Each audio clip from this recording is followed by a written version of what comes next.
This conference will now be recorded. Welcome to Dr. TSPR show. This is Dr. Tangella Shiva Prasad Reddy alias Dr. TSPR. Namaste, Adab, hello, and a warm welcome to the 75th Independence Day celebrations. What a moment and what a guest, Ravichandran Swaminathan ji. Swami Ravichandran ji, first of all, Namaskar and our Namaskar. 75th year Independence Day greetings to you and all those sacrifices we have made. We are remembering all your wonderful souls. We pay our respectful homage and our heartfelt sympathies and condolences to all those families and everyone who have contributed to our independence. They all matter to us. Again, we salute with the same respect. So this show is a very special show. As some guest was very inquisitive and very anxious. What happened? Why Ravichandranji is not coming? All of a sudden, I pick up the phone. He was very harsh on me. I said, no, he will come. He will come on a particular issues because he is a man embodied with so much of knowledge. Don't, sir, don't introduce him as only web crime analyst. No, the way he spoke about Western Ghats, I think he was much better than the other guests. I said, with due respects, to don't do that. He will come. Why? Because why I speak so much about Ravichandran ji is today's topic is something like that. When we were discussing, believe me, it really touched my heart. As an Indian, again, I had to go through that mirror image.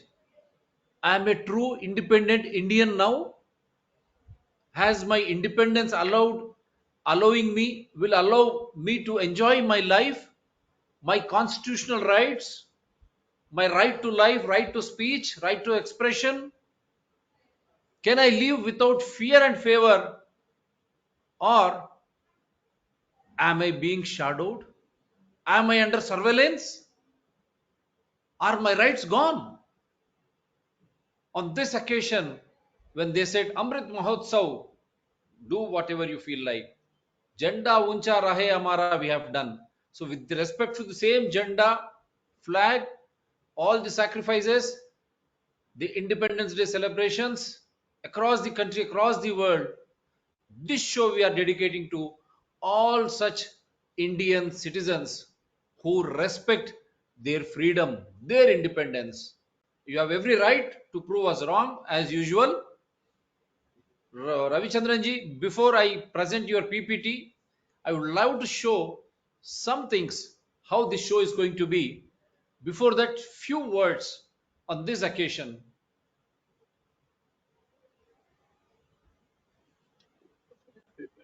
You want me to speak on this? First, few words on this occasion before I open your PPT. While you speak, I'll show. Okay. Yeah. Uh, so we are celebrating the 75th Independence Day, Independence anniversary of our country. The journey was started with a lot of promises, with a lot of hopes, with a lot of expectations. At the end of 75th year, we'll have to take stock of the situation today and seriously consider whether the hopes, whether the expectations, whether the trust with which we have started still continues. This freedom was achieved not very easily. It was done at a very high cost by a lot of loss of valuable lives, with the loss of lot of our wealth. Sometimes when I look back, I feel that did we live up to that expectation of the freedom fighters? Did they misplace our trust in us? Did the constitution writers, Dr. Ambedkar and everybody, the constituent assembly? At this point, I would like to remember the viewers what Dr. Ambedkar had said after finalizing the constitution. He said, now we have given you a constitution, and this constitution will succeed or it will not succeed depends upon how you handle it. The age of satyagraha has gone out.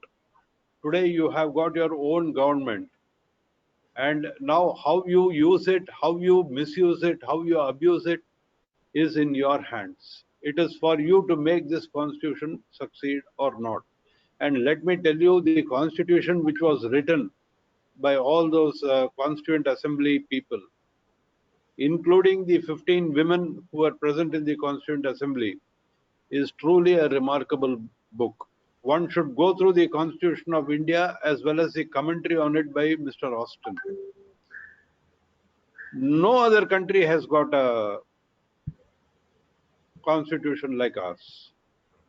And no other country has misused the constitution like we have done it.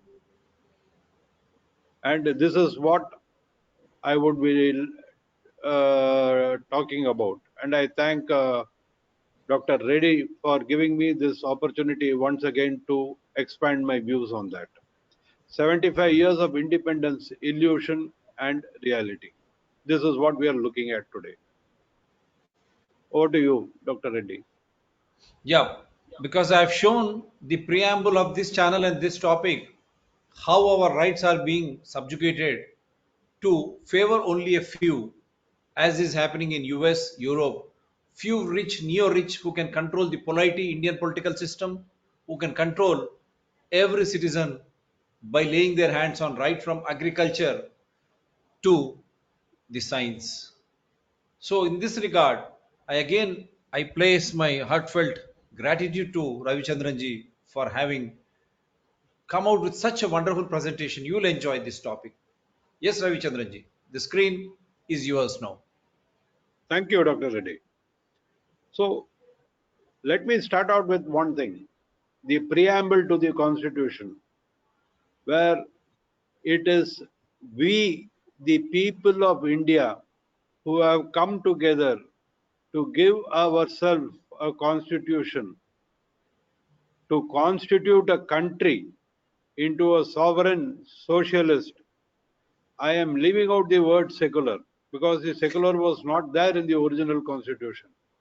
Yes. A sovereign, socialist, democratic republic, and to secure to all its citizens justice, social, economic, and political, liberty of thought, that is the most important, expression, belief, faith, and worship, equality of status and opportunity, and to promote among them all fraternity, assuring the dignity of the individual and the unity and the integrity of the nation. The unity and integrity of the nation will depend upon the dignity of the individual.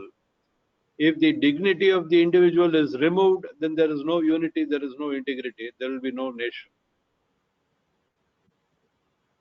Having Wonderful. said that, all these points that I have,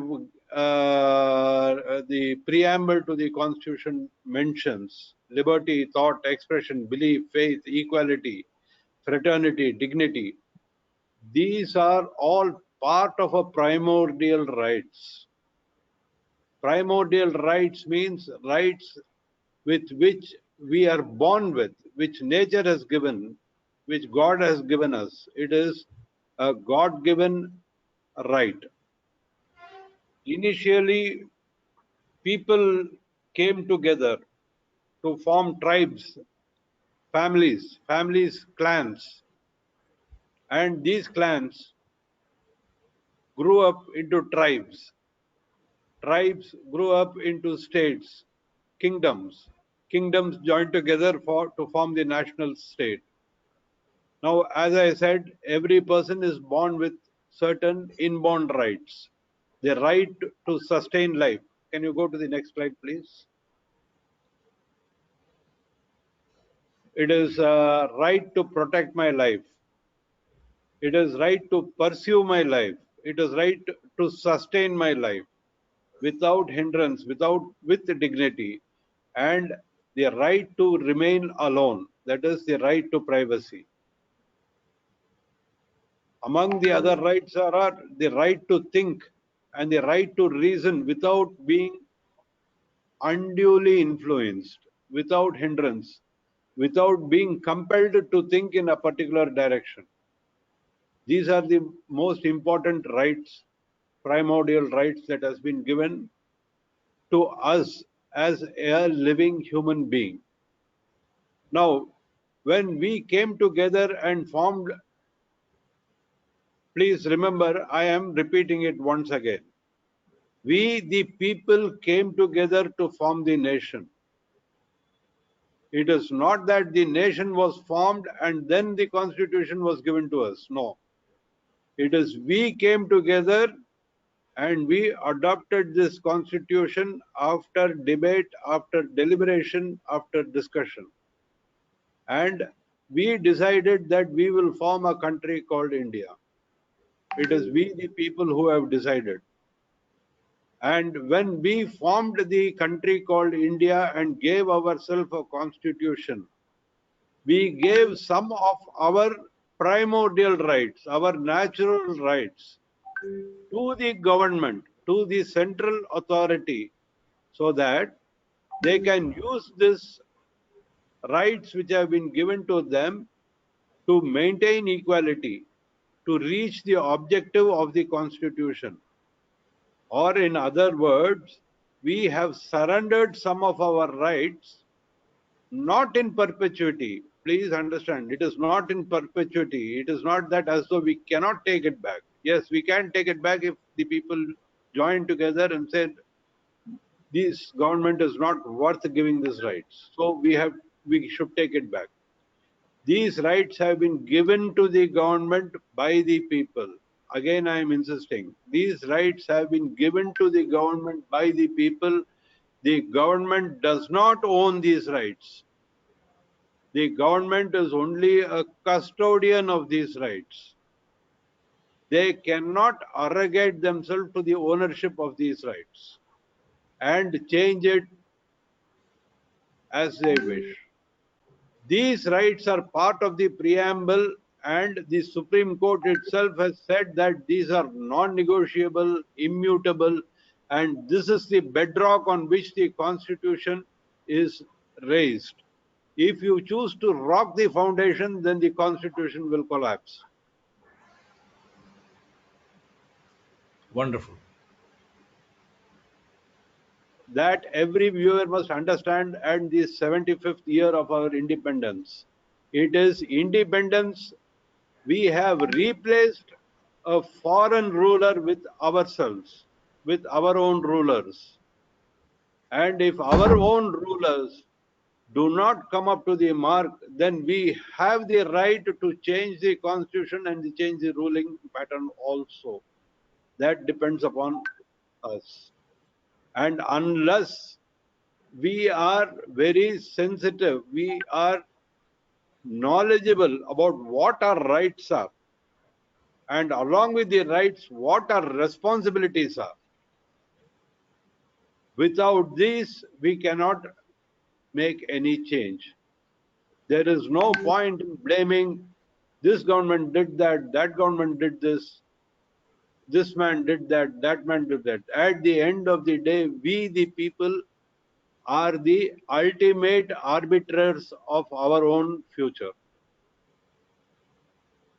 In the 75th year of independence, we have to know that.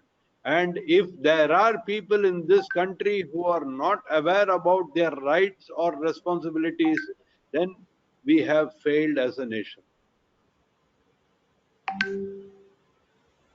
Yes. Now, when the constitution was formed, there were checks and balances introduced into the constitution to ensure a stable democracy. These are called the four pillars of the constitution. They are the legislature, which is used to form laws, the executive, which is to implement the laws, The judiciary, which is to ensure that what is being done is illegal, to ensure that everybody gets justice, and the media, which is to operate as a watchdog, inform the people that if any pillar or any wing of the government is trying to subvert the constitution and amass power for itself, it is the media which has to alert the people to all this. Dr. Reddy, you are doing one of the jobs. Yes. You are And I'm trying to do one of the jobs. Let me put it yes, that.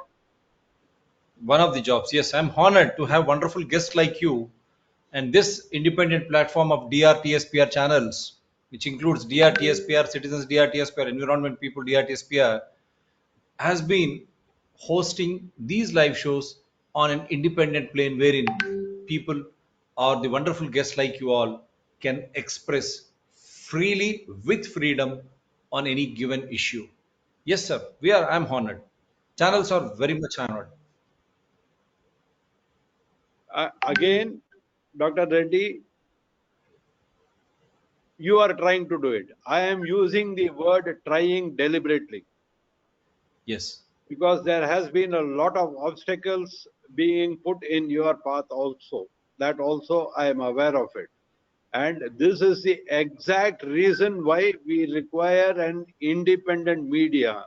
And that is why the media has been told that freedom of speech and expression as far as the press goes is absolute. Yes. Nobody can tamper with it. Yes. Just as the power of the judiciary to uphold the constitution, the power of the judiciary is only to uphold the constitution. The executive is there to implement the laws. The legislature is there to make the laws. Beyond that, they don't have any powers. Nobody has any powers. And there are some sacrosanct lines which should not be crossed under any circumstances.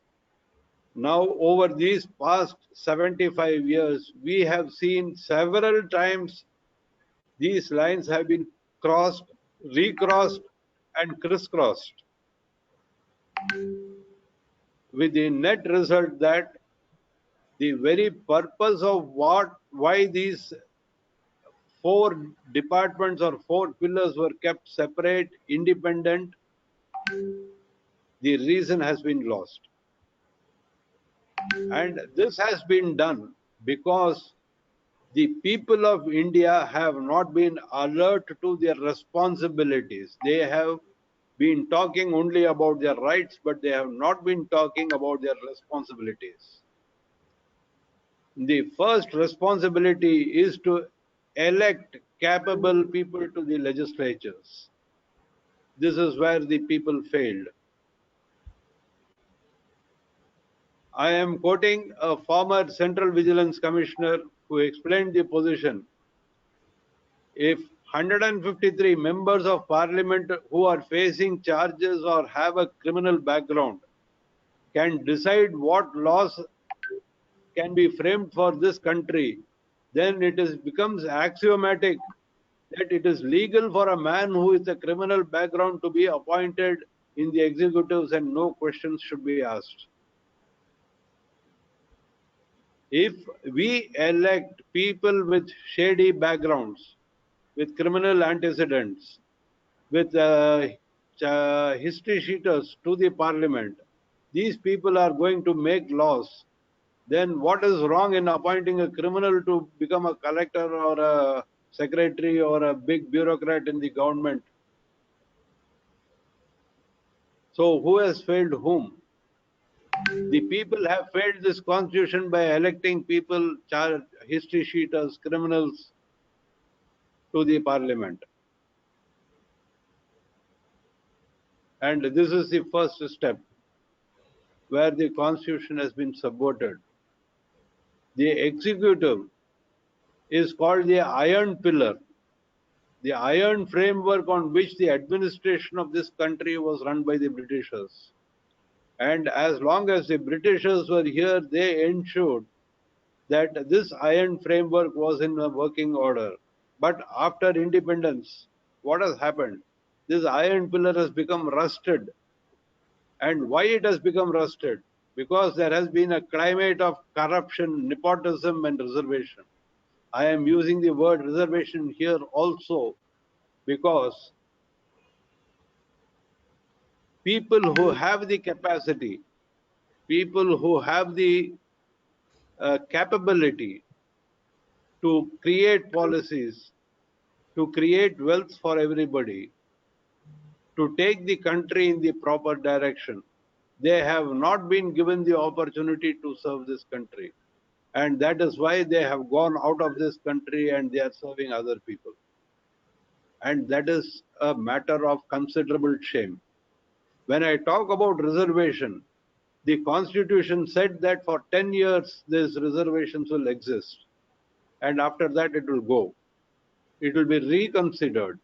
Today we are in the 75th year of our independence. And instead of reservations going, it has increased manifold. At the beginning of when the independence was declared, the number of backward and most backward classes was very low. Today it has tripled. Does that mean we have progressed or regressed? The number of backward people are increasing in this country according to the reservation. So what does it mean? Either we have not progressed or this reservation policy is not effective. Poor people, uneducated people, these people have to be given a handicap. Reservation is a requirement for them, but reservation not at the cost of good policies, good thinking men in the right place, in the right time, for the right occasion. Without that, if you reduce the bar of merit lower, then you will get only poor policies, and that is why we have not progressed in these 75 years. So the executive has been rusted in this climate of corruption, nepotism, and reservation. Judiciary, this is supposed to be an independent body appointed by the President of India and holding office without accountability. The Supreme Court judges or the High Court judges can only be removed by impeachment. Even the appointing authority, the President, does not have the power to remove them. This is the part of the checks and balances. But what do you have today? Today, 400 families control Supreme Court of India. If you see the number of judges and the senior counsels in the Supreme Court of India, they come from only 400 families. Does it mean that we have not produced good lawyers? The Supreme Court appoints Supreme Court judges through the National Judges Collegium. The collegium is not sanctioned by the Constitution. It is a judge's order. The Supreme Court has decided that it will appoint its own judges. How is that possible? Even in a corporate boardroom, the directors are elected by the shareholders. The directors don't elect directors themselves. Yes. Then how is it permitted for a judge to appoint another judge? Where is the will of the people here? And it is very, very unfortunate that in the 75th year of independence, senior counsels and judges, people like Kapil Sibal, people like Prashant Bhushan, people like Justice Dhingra, They have come out openly and have said that there is no hope in the Supreme Court. If there is no hope in the Supreme Court, then what is a common citizen? Where can a common citizen go for justice? When senior counsels and judges themselves say that the Supreme Court is useless, it is not independent. These are not charges which are given just off the head. These charges carry a very deep meaning. And if they express contempt for the court, that means things are not good with the judiciary. But the unfortunate thing is, for 50 years, these councils, Prashant Bhushan, Kapil Sibal, and people like them, they were also officers of the court. So for 50 years, what were they doing? Why did they permit the institution to go to such a level that they themselves lose hope in that? It is not enough if Kapil Sibal comes out today and says there is no hope left in the Supreme Court. उसमें उम्मीद नहीं है. If Kapil Sibal says that, then I am surprised that nobody in the audience got up and asked Kapil Sibal, you were there as an officer of the court for 50 years, what were you doing? Yes. Don't you have any responsibility to see that there is some hope left into the Supreme Court instead of coming out and saying that there is no hope left? For 50 years, you have represented people in the court and collected big fees. You have used the Supreme Court, and today, at the fag end of your career, you come out and say there is no hope left in the Supreme Court. How is that justified? As a people, we are supposed to ask this question, but unfortunately, nobody is asking that question. Any judiciary comprises of judicial officers. They include the defense lawyers, they include the prosecuting lawyers, and they include the judges. The job of the lawyers is not to carry the brief of their clients, it is to ensure that justice is done. It is to ensure that the evidence that is presented in court is the proper evidence, the correct evidence, and it has got a true value to it. It has been obtained in the correct manner, and they have to ensure that the presiding officer or the judge appreciates that evidence and gives out a correct ruling based upon the law which is there in the land. This has not been followed, unfortunately. And about this, Dr. Reddy has given me a chance to speak earlier also about withering justice. Yes. This is part of that. This is part of that. When the Supreme Court, the law should be bankable. The law should be, you can rely upon the law saying that it is the same for me, it is the same for a second person, it is the same for Dr. Reddy, it is the same for the man in the street also.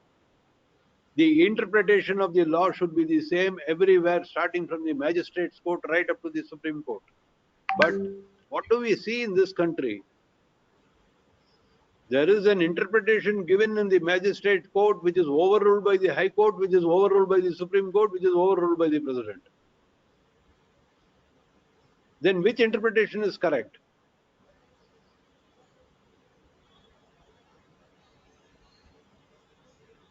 Every judge should have discipline. They should have detachment. They should have a dispassionate attitude. Do they have it?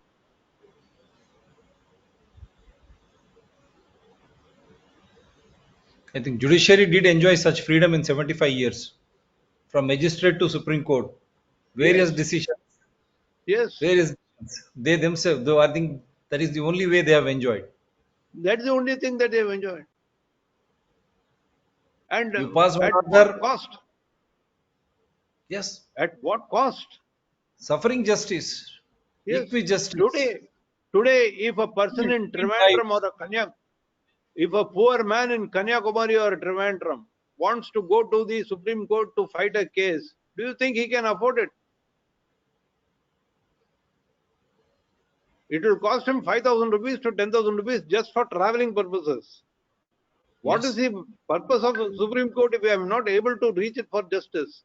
The doors of justice is closed to citizens because of his economic conditions. Or in other words, only a Salman Khan or Amir Khan can take justice, can get justice. The man on the street like Dr. Reddy cannot get justice. No, only Arnab Goswami like people can, Yes, not me. only Arnab Goswami will get justice. And justice denied. That is the pity of it. The fundamental bedrock. Where is the dignity? Where is my dignity then? How can I secure justice for myself? Isn't it imperative that we should have a Supreme Court in every corner of the country? At least a bench in the south. It can be in Why bench? Hyderabad. It can be in Why Bangalore. bench? Why bench? Fazal Ali Commission clearly stated every region can have a Supreme Court wherein the civil cases and criminal cases are settled. But for Yeah, constitutional court, you can go to Delhi. But even that constitutional court can be in every region. When you have every a region. government under the oath of the constitution ruling in that particular state, in that particular region, then how can you again allay fears over the constitutional courts? So every region you should have a Supreme Court. And having said that, having said that, does the Supreme Court has the power to implement the judgments that they are giving? That's what. That's $1 million question again. They Huh? pass judgments, no nothing to implement. No one to Who is implement. if they pass a judgment against Karnataka, against Tamil Nadu, against state, and the state goes around and says, we pass a resolution in the assembly saying that we are not going to obey this Supreme Court judgment, then what happens? Pitiable state. People suffer ultimately. The Ultimately, it is issues the people suffer. who suffer. Ultimately, Yes. it is the people who suffer.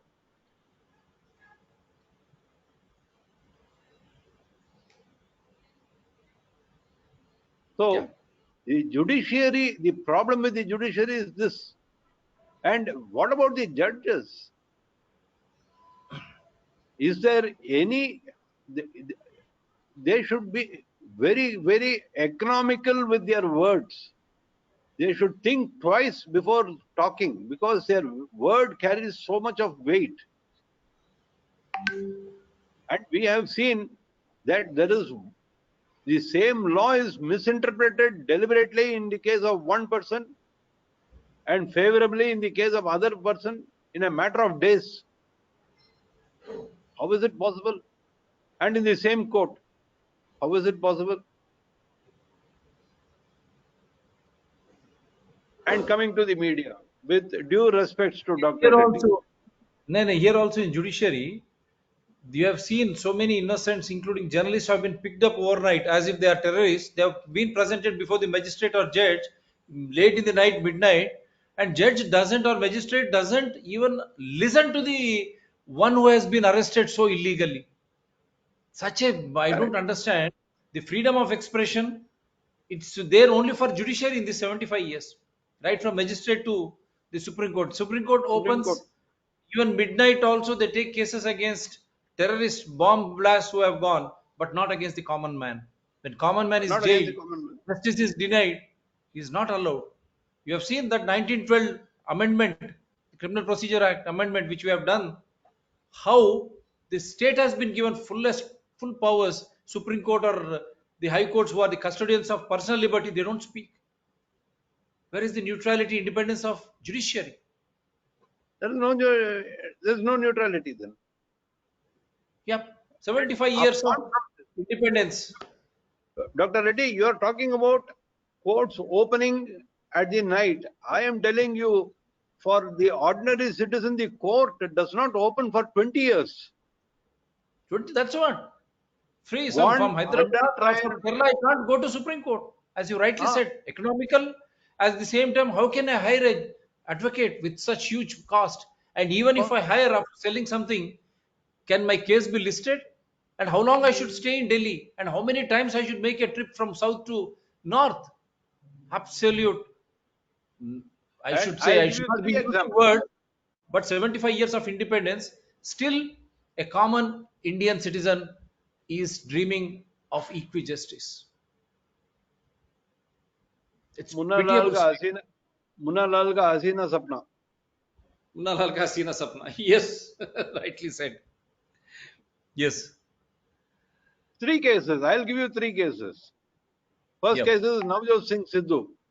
For killing a yes. person in 1989, he is convicted in 1922, 2022, and given a sentence of 1 year imprisonment for killing a person. That too, after he changed so many unions, UPA, NDA, whenever whichever suits, he is exonerated. But ultimately, when he is not And, compromising with both unions, today he is punished. This is what a common man wrote. and It's not my opinion. one one postman in Uttar Pradesh who has been convicted, who is convicted of stealing 24 rupees 20 years back, is finally acquitted by the court, saying that there is no evidence. For 20 years, he has been jailed for stealing, supposedly stealing 30 rupees. He is an under trial. He has spent 24 years in jail, 20 years in jail for stealing 24 rupees. And at the end of 20 years, the court comes out and says that there is no evidence against him. He is See, acquitted. mockery of evidential act. Now, What about how is he personal to be liberty? compensated?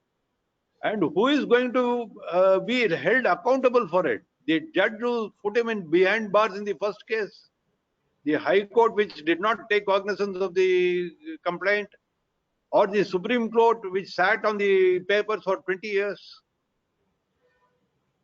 Are those that prosecution team, the police, Ah, police, the and also, lawyers. and then you will come to the last point, media, how wrongly it is represented. So this is how it happens. And in another case, the judge comes out and says, every sinner has a future. Yeah, that's really mind-boggling statement. A Mind-boggling. 4-year-old girl is raped and killed in a field, allowed to die in a field without any attention.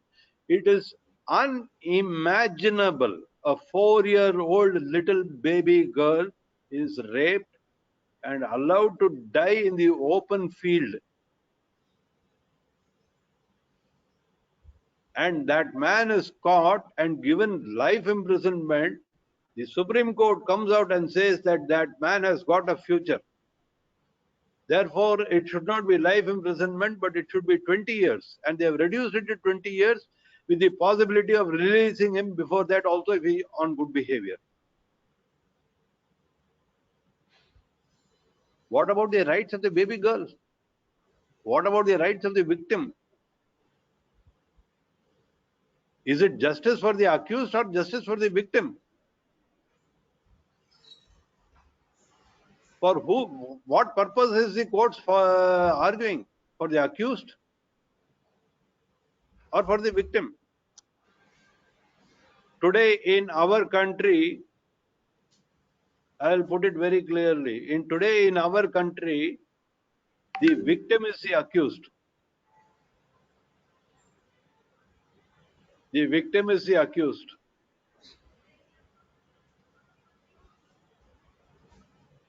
He is in the wrong place, in the wrong time, in the wrong company. That is his sin. Now you have seen in the latest money laundering act, MPLA. You are MPLA. supposed to prove your innocence. The accused, the burden of innocence is back on the accused. They will not give you any information. No information to the accused, nor to his advocate. The Supreme Court judgment on MPLA. Though you have a 5-bench constitutional bench sitting to pronounce the judgment, but this 3-member bench on unanimity. How really? I don't understand this. How can, is it not the prosecution who have to prove that the accused has sinned or committed that crime? But the burden of innocence is on the accused. Can you find this anywhere else? Supreme See, Court, that three is, member, 75 years of independence. Where is my independence? so this is the state of the judiciary today. And the fourth pillar, media. This word prostitute was coined to explain a certain section of the media who are willing to sell their journalism for money.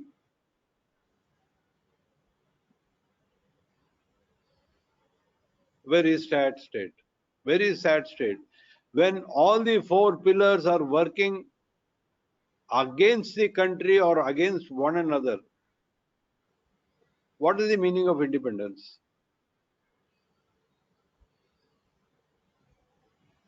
Why should I put a flag on my house?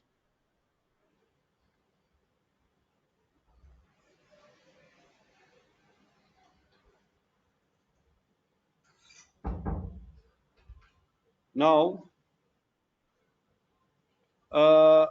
the legislature has passed in the name of security. In the name of security, my fundamental rights have been degraded incrementally.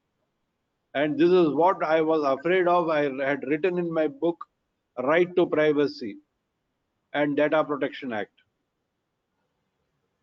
The government, after 200 hours of deliberation over the Data Protection Act from 2017 onwards, finally in 2022, the government decided that the Data Protection Act is not good, so we will not pass it. Did it take 6 years for the government to realize that the government act is not okay? Is this how the government works? All the MPs, they have sat upon it, deliberated it, discussed it. What have they discussed? For 5 years, what have they discussed? Didn't they know that the act was not correct when they formulated it? After all, it is Justice Krishna who had formulated the act. These people who had only added or subtracted to it.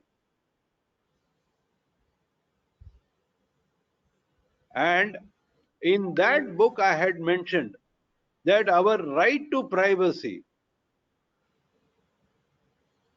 it is a constitutional right. It is a primordial right.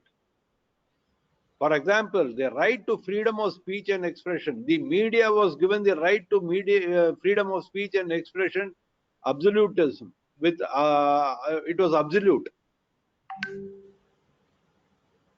Today, the government is outsourcing censorship to social media service providers like YouTube, like Twitter. Your own channel was a victim of that. Still, What the government is afraid to do directly, they are doing it through other people, through mercenaries.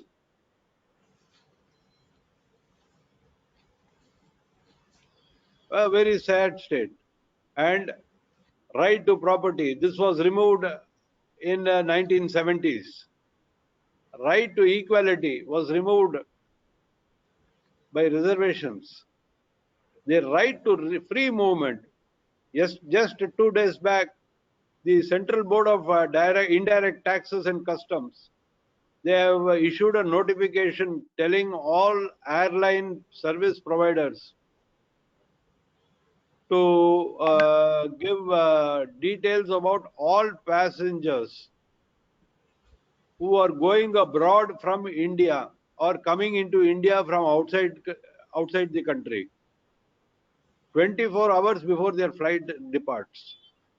And it is not restricted to people coming to and from India.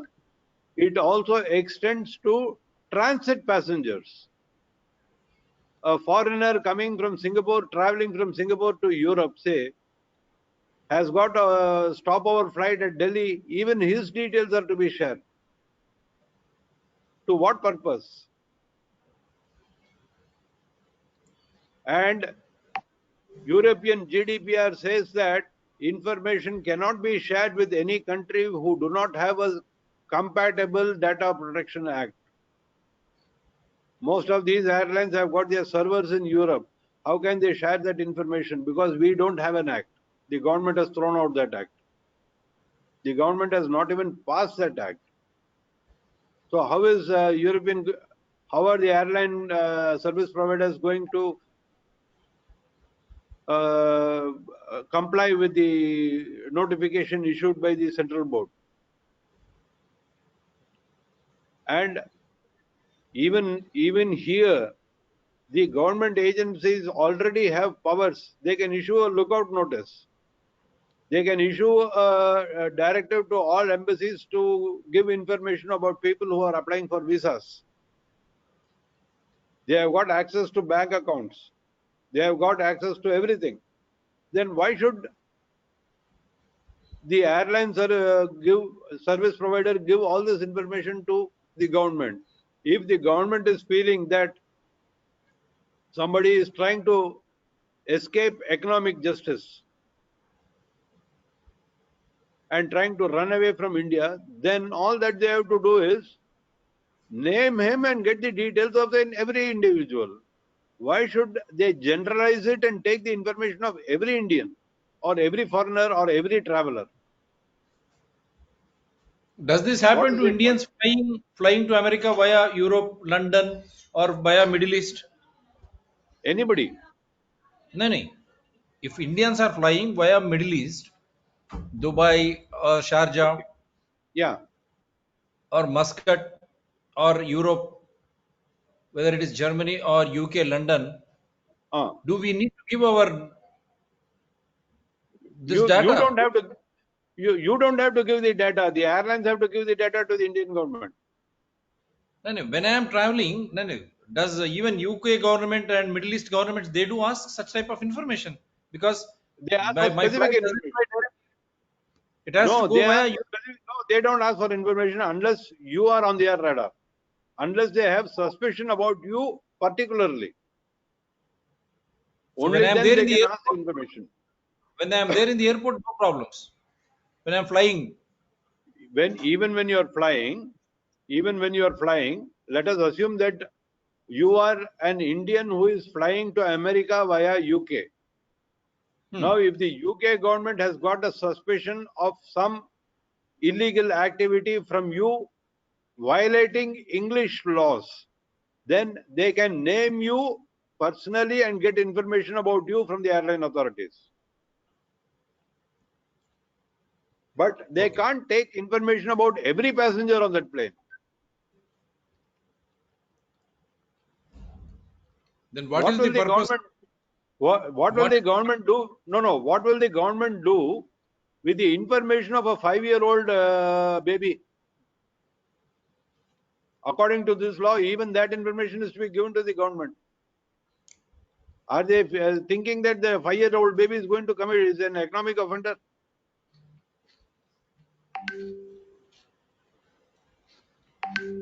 When they pass rules like this, they don't think about what the repercussions are going to be.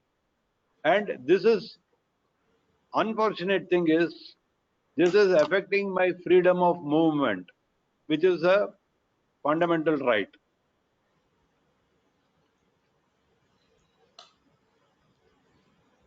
but we are And celebrating 45 years. and this fundamental right has been degraded by a bureaucratic order, not by the parliament. Shocking.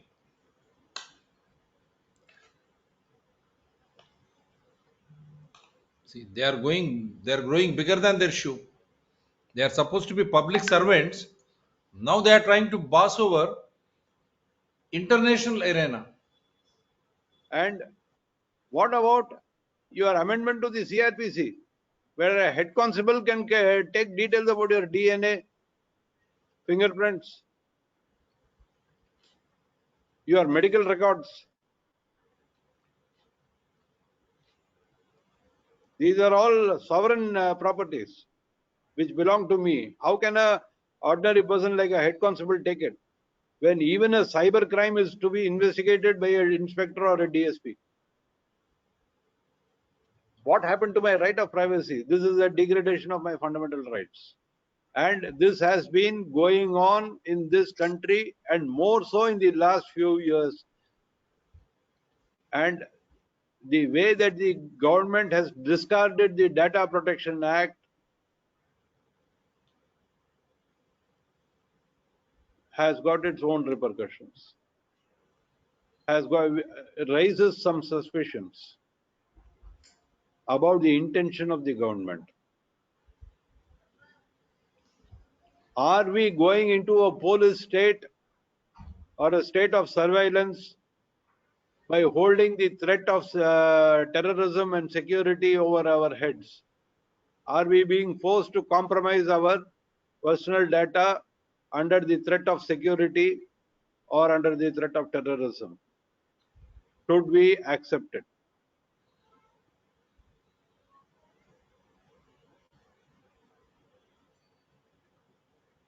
If we are not prepared to accept it, then at some point we as a society must reform ourselves and then start questioning the government.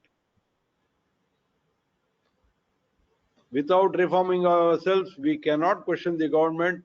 Without questioning the government, at some point in time, we will see that we are not left with any fundamental rights.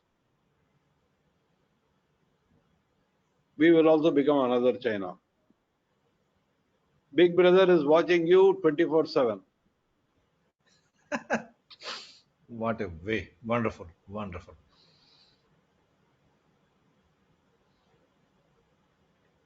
It is only as a society we can fight against this. And this is our primary responsibility if we have to remain independent for another 75 years.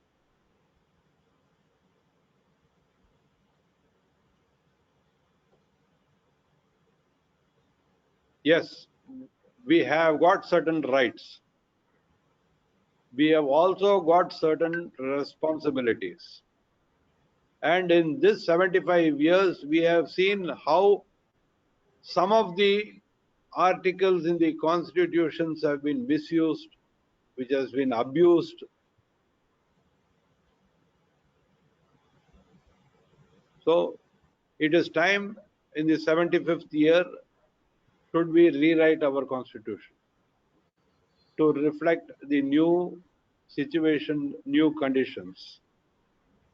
And after learning the lessons that the challenges of the last 75 years, yes, we have made some progress, but that progress should have been much more than what we are seeing today.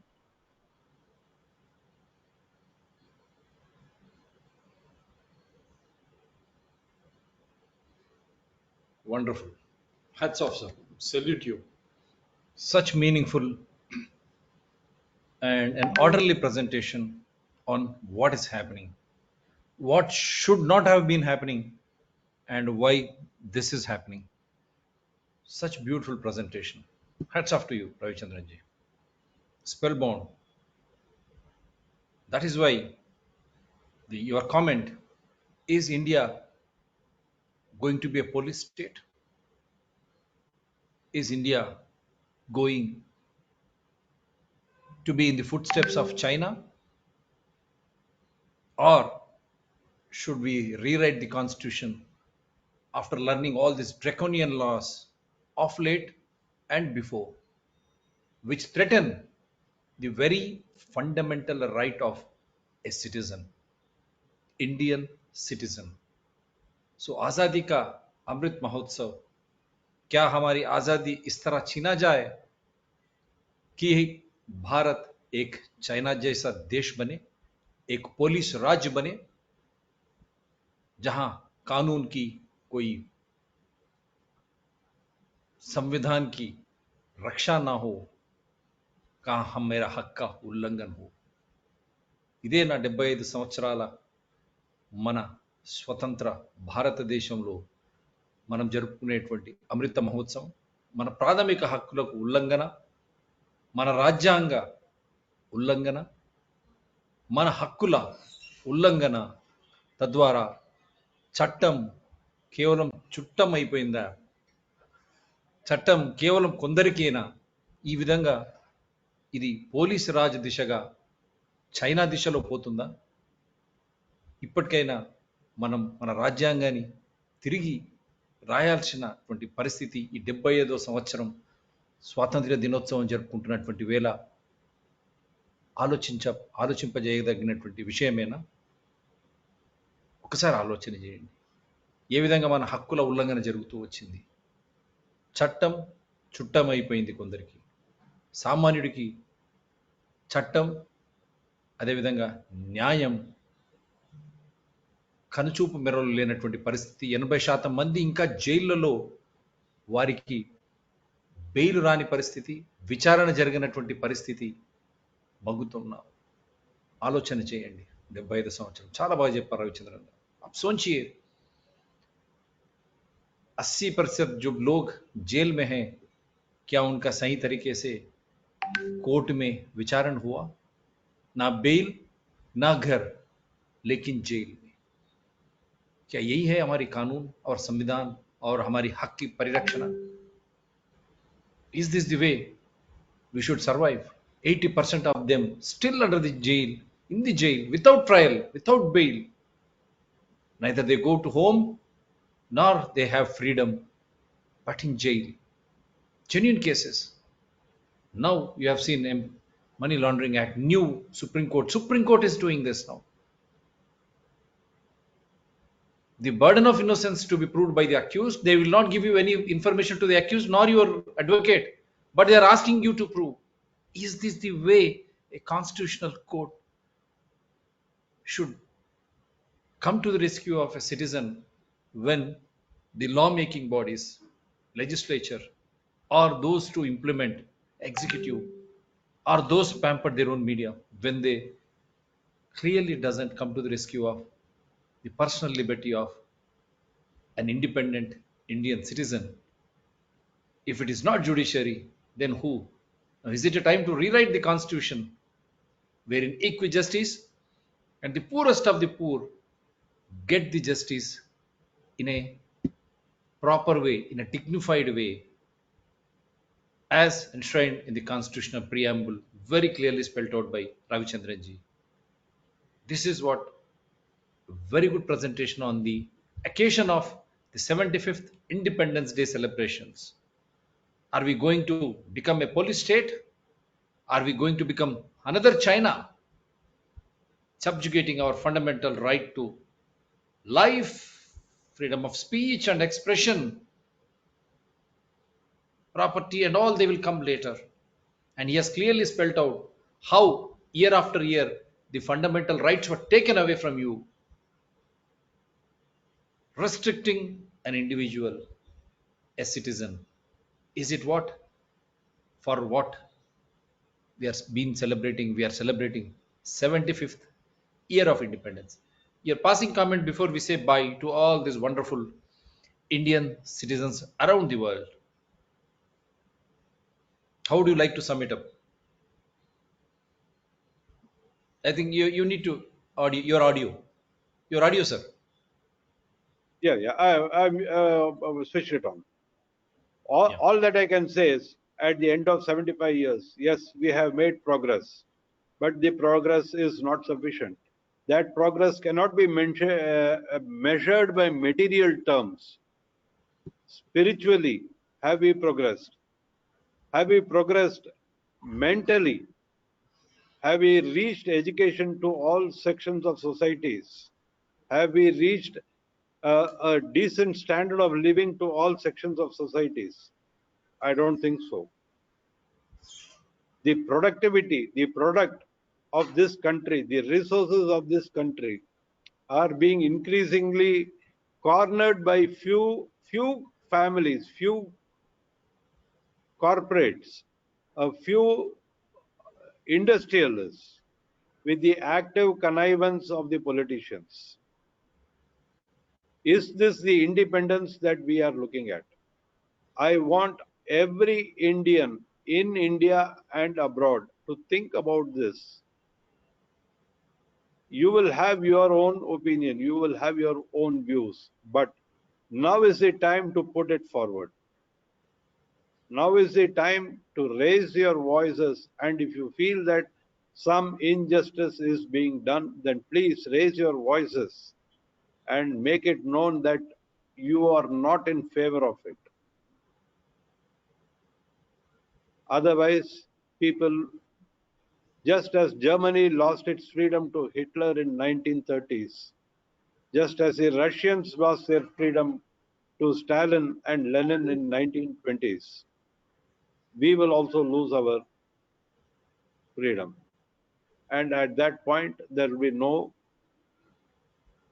can be no avenue open for even expressing regrets. So happy Independence Day to all of you. And my only request is, let us start thinking about what independence really means to each one of us. Jai Hind, Jai Bharat. Yes, sir. I would have loved you to say a few words in Tamil, but when you said Jai Hind, because so many poets from Tamil Nadu, so many essays of freedom from Tamil Nadu, I wanted you to end one with one sentence in Tamil, but when you progressively said every Indian citizen should think with a slogan, we say Jai Bharat, Jai Hind. Thank you very much, sir. God bless you. Wonderful to host you once again. Thank you very much for all the Indians enjoying their freedom 75th year of independence. We say, is it real independence for you? So, while having your Sukha Nidra, you should think. And for all the citizens the world over, I should say, it should be a wake up call in the name of independence. So I am wishing them good morning, good afternoon, and good evening. But I can assure you, DRTSPR channels with wonderful guests like Mr. Ravichandran will always be independent. That I can assure you, and we can reassure you with these guests coming and discussing every issue as per rule of law constitution, invoking evidential act. Thank you, sir. Take care. Bye. And once again, Jai Hind. Happy Jai. Independence Day to you and Thank you. all the viewers.